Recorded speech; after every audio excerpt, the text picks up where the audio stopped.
Önce elleri geriye yaslayıp sırta bir yaslanalım. Burada bir nefes rahatladıktan sonra sol bacağımı açıyorum. Belki yine burada bir dengeleme ihtiyacı hisseden varsa dizlere bir yana bir yana devrilebilir.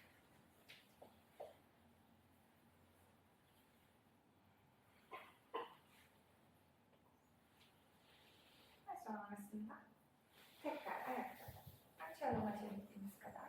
Bu sefer sağ dizi bükeceğim. Sağ ayak tabanı soluyla yaklaşacak. Aynı şekilde yine bedenimi gözlemliyorum. Hislerimi gözlemliyorum. Sınırımı araştırıyorum. Gittiğim yerde yerleştikten sonra nefeslerime odaklanıyorum. Belki burada bir odak objesi olarak, ikinci bir obje olarak müzikten ayrı olumlamalar kullanabiliriz. Kendimi onaylıyorum. Affetmek beni hafifletiyor. Değişime hazırım. Olanları kabul ediyorum.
hareketlerle doğrudur.